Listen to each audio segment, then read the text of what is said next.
My name is Stephen Barstow, and author of a book Around the World in 80 Plants, and today we're talking about some of my favourite perennial vegetables, which are also featured in my book. This here in front of me, not to be confused with the tulip, which is growing right next to it. Tulip is slightly poisonous, at least the leaves are, but you can eat the petals. And the petals are very sweet. In fact, they're very, very tasty. Who would know, indeed? Yeah, and they're also great to decorate salads with. We don't use the sex parts inside, just the petals themselves, not the green parts. Otherwise, it's considered as poisonous. We have wild strawberry flowers just coming out, which you can also use as a decoration on the. This is in English. It's called Jack Go to Bed by Noon, and it's called that because the flowers close at about the middle of the day. Noontime. It's related to scorzonera, you know that it's a root vegetable, but it's a wild plant in Norway. The young shoots in the springtime are delicious, particularly the base here. Mm-hmm. Very mild taste, slightly sweet, so I encourage it as a kind of an edible weed in the garden. Over here we have alliums or onions. This one here is called Allium carolinianum. It comes from the Himalayas and has these beautiful reddish bases at this time of year. Perfectly edible. Maybe you'd like a plant. This is Allium eriocoleum from Kazakhstan. And all alliums are edible as long as you can taste them. If they taste good, then just go ahead and eat it. It's one of my favourite alliums. Very large. So despite the fact we've hardly had any summer at all here in Malvik so far this year, we have this plant which is already quite luscious. This is victory onion, Allium victorialis, which has a wild distribution right the way from the Pyrenees to Japan. And throughout its range it's used as an edible plant. You can use everything here if you wanted to, but it's best not to take everything because it weakens the plant significantly. Now it looks like a tulip. Huh? It looks like a tulip from this angle. It looks a bit like a tulip next Yes. to it, you're right, yeah. With very broad leaves. It's like a large ramsons. Mm-hmm. And you can use the flowers as well later on. It has a delicious garlicky taste. Well, below your feet here you have a white flowered tulip. Just the petals. Throw away the central bits and the green bits. This is the same species as oyster plant, Mertensia ciliata from North America, which can be used in a similar way. But as you can see, if you look down, it's a rather large, quite productive vegetable. But it's almost over now. But you can cut it and it comes again a bit later. Well, there's a very small onion. Sometimes German garlic. Allium used to be called Allium senescens, subspecies montanum, now called Allium lusitanicum. Lusitania in Spain, grows also in Spain. Then we have a rhubarb species here. Doesn't have any English name. It grows in Iran, the mountains of Iran. It's called Rheum rebes. Has these kind of quite attractive, slightly orangey leaves. And we can use the leaf stalks as a salad veg. It's called Angelica kvan in Norwegian. It was a very important, probably the most important vegetable in Norwegian history.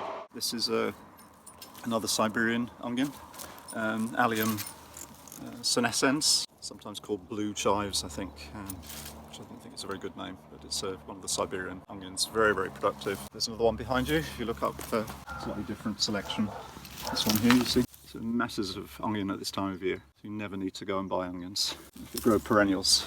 So that's the whole plant with the roots. Very easy to pull off. Archangelica, how you prepare it? You eat it raw or you boil it? The tastiest is the flower stem. At that stage, just before flowering, it becomes milder tasting. The plant is just approaching flowering. It's almost done its job. It knows it's going to produce seed now. So it transfers its energy into seed production from producing these chemicals, which are rather the bitter chemicals in the plant, which are used for fighting insects. And here we have one of these Siberian onions that's seeded itself underneath. So a little forest garden there going on. Another wild little yellow tulip. I think it's Tulipa tarda or Tulipa turkistanica. Again, we'll just use the petals. Another allium. There are probably, I have about 300-400 different alliums or onions in the garden. This is Allium flavum or blue chives, sometimes called a blue onion. See the leaves are slightly blue-green. Well, we've got a dandelion in this bed, just appearing as a as a weed, basically. We can, of course, use the flower petals in salads. And if you look down, you're almost sitting on it there. You have a small pink-flowered dandelion from Siberia. And the leaves, particularly of this, are much milder than the common dandelion. I first came across this being grown as an ornamental in gardens in the far north of Norway. Would that be the centre of our salad? Yeah, that could very well be this. Should we take it, even though it's the only one? Yeah, go on. Let's sacrifice. That's a special one. There are two different types of chives here. This is one of them that has white flowers. One comes from the island of Gotland, subspecies Alvarense. There's a huge clump here of another onion that, you can see, I've got far too much food here. I don't manage to eat hardly any of it, but with a big potential. This is an onion which starts sprouting in the autumn. So in the late autumn, October, November, you see the young shoots coming. So it starts very early in the springtime, so it's already at this stage. This is Allium carinatum, or I think it's called rosy garlic. This is Allium angulosum, or mouse garlic. Did I say that?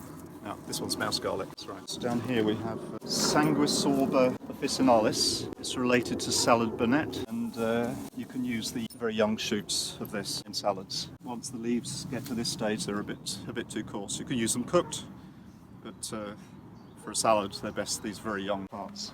This is a garden ornamental alchemina, or lady's mantle, with much bigger leaves, and they can also be used. But probably at this stage, they're best. They're very young. They're very attractive again.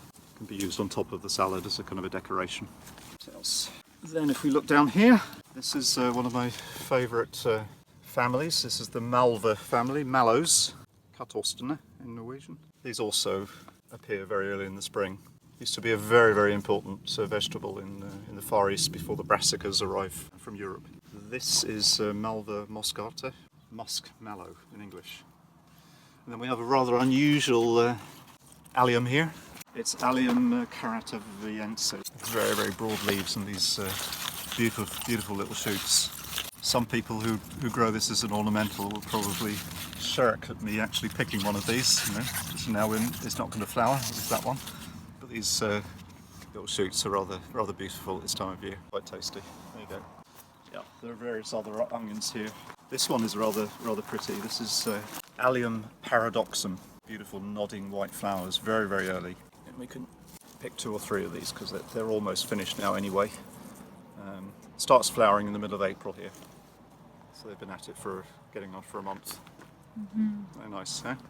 Over here we have these very tall onions. And the Allium family are really fascinating. There's just such a huge variation in form, and some of them flower in the springtime, some flower in the summer, and some flower in the autumn. This is one of the onions which are sold as ornamental alliums in the autumn. You can buy them in garden centres. This particular species here is actually both cultivated and wild collected as Turkish shallots. So the bulbs are harvested and then they're sliced and dried, and you'll find them for sale in Turkish shops in Europe. We can take one of these because they're also rather tasty at this time of year. Actually quite mild tasting. Surprisingly so. Turkish shallot. Even more onions in this patch. And this is a group of hybrids between Allium senescens and Allium nutans. Some of them are broad-leaved, some of them are fairly narrow-leaved. All of them are tasty. We're going to sacrifice one leaf of a very special Allium here. It's the first time I've eaten this one. It's actually difficult to bring with this. It's got such a pretty leaf, with this kind of pinkish streaks along the leaf. It's difficult to bring myself to eat one, but we'll take a little leaf just for this salad, and it doesn't have an English name. It comes from China. It's called Allium ovalifolium, subspecies leuconervum, meaning nervum has to do with the nerves on the leaf. Yeah, light coloured nerve. Yeah.